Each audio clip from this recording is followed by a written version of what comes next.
નમસ્કાર ખેડૂત મિત્રો, હું છું ગોવિંદ સર.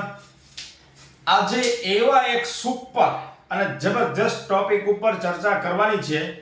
મિત્રો, દરેક ખેડૂત સુધી આ માહિતી પહોંચાડજો. ખેતીની અંદર પરિવર્તન કેમ લઈ આવી શકાય ને એના માટેનું આ સચોટ માર્ગદર્શન છે.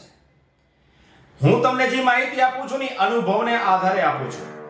ફિલ્ડમાં ઉતરેલો વ્યક્તિ છું, એની ઉપર બહુ ગહેરાઈથી સોચ સમજી વિચારીને તમને કહું છું. તમને આ માહિતી અત્યાર સુધી કોઈએ નહીં કીધી હોય. કીધી હોય તો વેરી ગુડ છે, નહીતર મારા ભાગમાં આવ્યું છે તો હું કહી દઉં.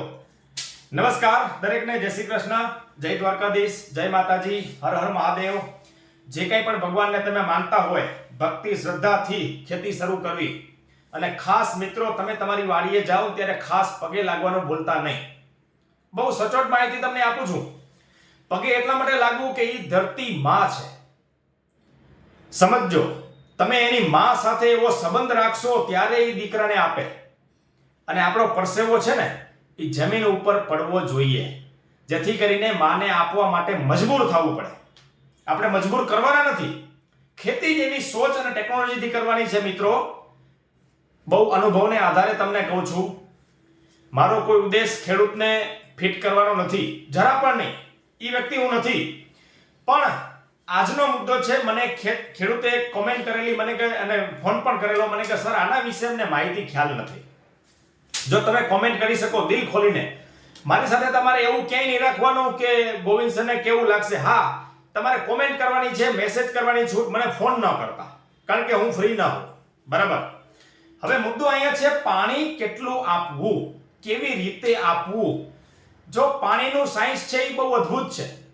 આ પૃથ્વી ઉપર 70% પાણી છે, બરાબર, 30% જમીન છે. એમ આપણા શરીરની અંદર પણ 70% પાણી છે. પાણી વગર આપણું જીવન અશક્ય છે.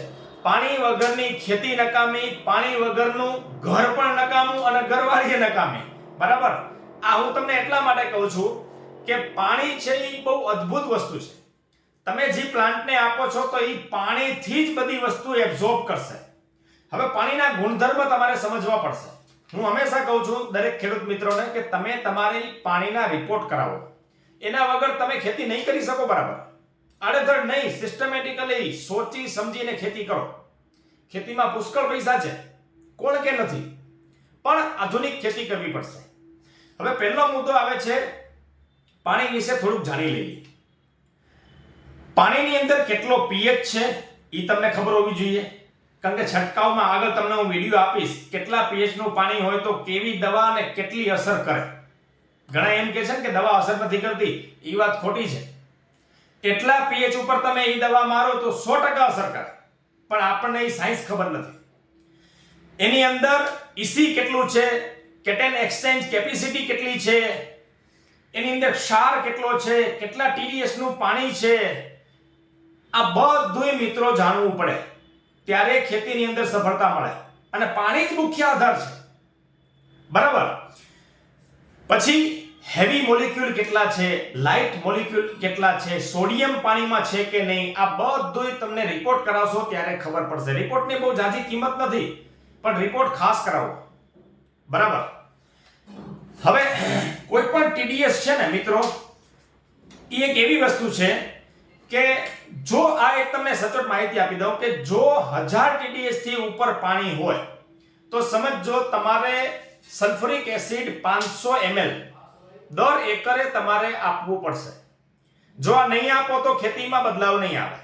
બહુ સટીક તમને માહિતી આપી દઉં, જેનું ટીડીએસ 1000 ટીડીએસ થી ઉપર છે એના માટે માહિતી છે, અડધો લીટર દર 15 દિવસે પાણીમાં 200 લીટરમાં ડાયલ્યુટ કરી અને પર એકરે આપવાનું છે.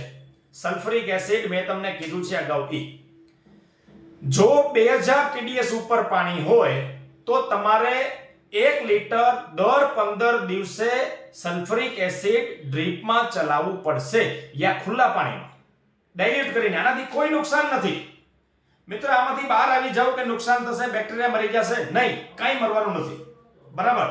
એટલે આ ખાસ કરવા જેવું છે અને કરો, 100% બદલાવ આવશે દર 15 દિવસે. હવે એને આપવું કેવી રીતે, બહુ ધ્યાનથી સમજજો. આ વરદાન છે સલ્ફ્યુરિક એસિડ.